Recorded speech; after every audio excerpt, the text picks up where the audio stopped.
Just like everyone would have a dream they want to accomplish in their teenage, she grew up in a family who had a humble background.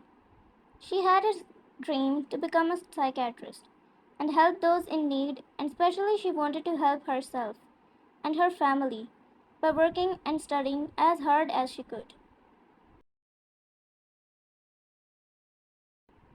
She recently moved to Italy from Korea to accomplish her dream and make her parents proud. It's been a week and she had to go meet a friend she made, although it's just been a week that she moved there. Her friend came to pick her up. They had a fun day, but at night, her friend had to go visit her mother in the hospital who was in a critical situation. She had to return home alone. She was scared a little, but she wasn't much familiar with Italian roads and ways.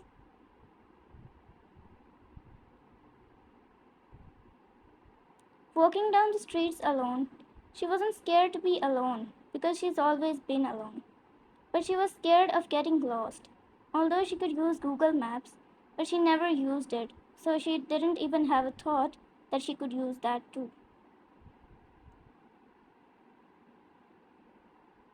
As expected, she took a wrong turn, and the streets led her to an abandoned factory, where she heard gunshots. Terrified by the sounds, but at the same time she thought about the guys who must be hurt by the shots. The sporting side of her took her to where the shots happened. She went there and saw a mob of men beating a group of people and then killing them horribly, while behind them a man in the suit with his legs crossed was sitting on a chair, smiled while watching the scene as if it satisfied him to the heart. Frightened by the scene, her legs shivered. She wanted to escape, but while doing so, she fell on her knees. It drew attention of the Italian mob who was enjoying the scene peacefully. He looked at her and started coming towards her. Vine tried to get up and run as fast as she could, but as soon as she got up, the Italian mob came in front of her and looked in her eyes. Sending shivers in her body with his one look, he said, "Welcome to your grave, sweetie."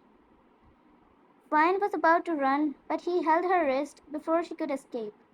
Pinning her to the nearest wall, he said to her, "Are you daring to run from me?" Vine trembled as she said, "Look, I didn't see anything.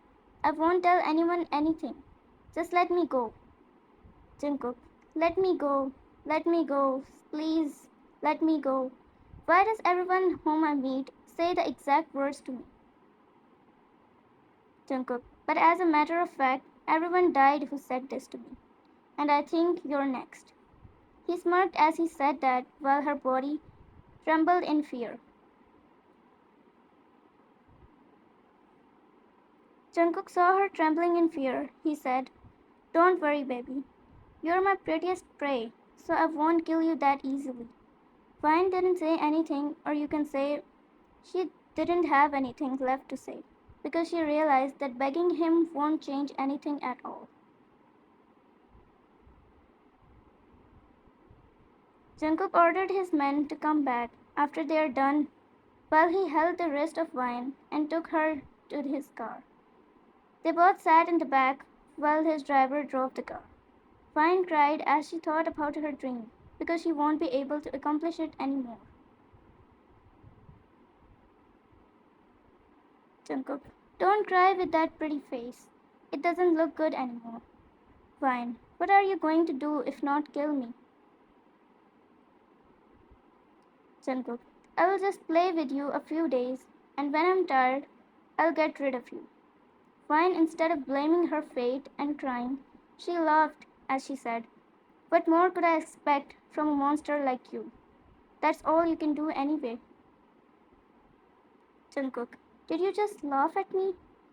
Wow, no one has ever dared to do that. Look, don't you realize the situation you're in? You're gonna be used and then killed by me. Aren't you scared of me? Vine, "You're not scary at all. In fact, you're pitiful." Jungkook, "What?" Jungkook was always busy gaining compliments that how scary he is and how he could destroy everything and anything he wanted. But this is something that never ever happened. Jungkook, aren't you the most beautiful here?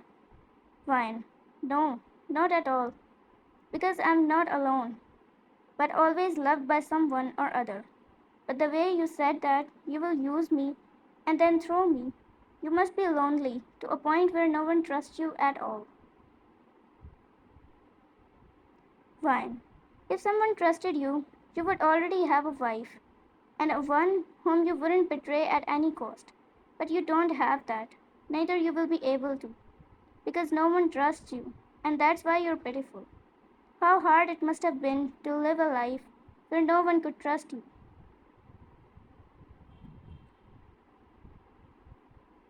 Jungkook didn't have any words anymore. Their driver, who was stunned by her words, unintentionally looked at the mirror where he could see Jungkook. Jungkook noticed it. What are you looking at? Do you want your eyes to be plucked out?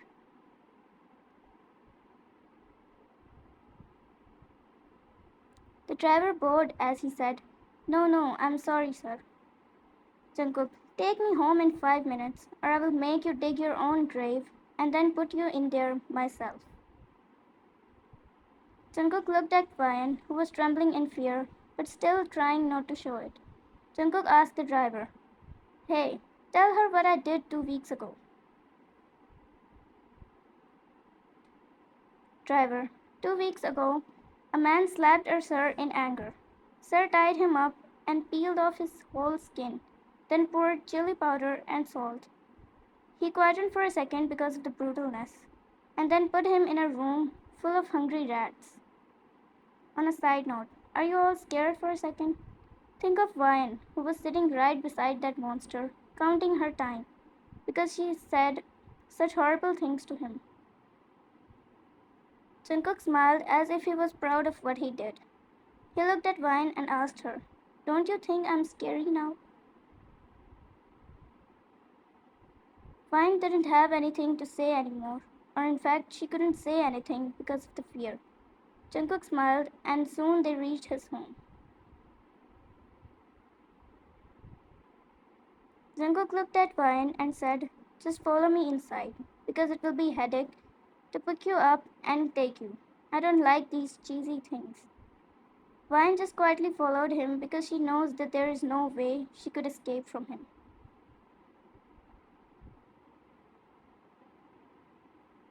Jungkook went to his room, but Vine stopped in front of the room. "Jungkook, come in." Why? Her eyes looked like she was begging him not to do anything. Jungkook, what? Are you finally scared of me? Vine, why are you so obsessed to make me scared? Jungkook came closer to her and said, "Because everyone I meet or talk to is always scared of me. They're always begging for their lives, which is very satisfying for me to watch. You're the only one who has dared to say such things. Obviously, I'm obsessed."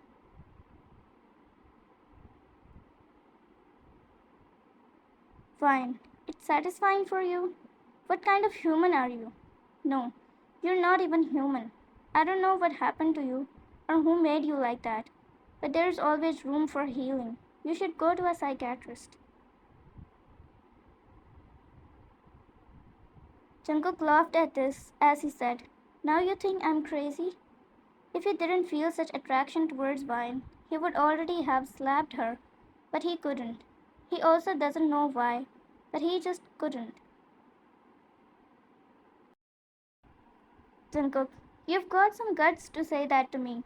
He leaned low to match her height, as he looked in her eyes to scare her, but instead just kept looking, and he felt a wave of calmness, as if he was floating on the surface of an ocean. Jungkook, your eyes, they are. Vine kept looking at him as if she was pitying him.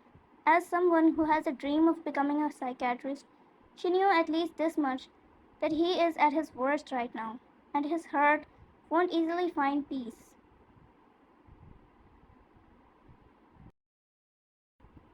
There was a silence for a minute. Then Vine took a step back, making him come to his senses. He fake coughed and looked away. Jungkook in his mind. Something is wrong with me. I should have already killed her. Why am I holding back? Why do I want to keep looking in her eyes? Why do I want to hug her? To be continued.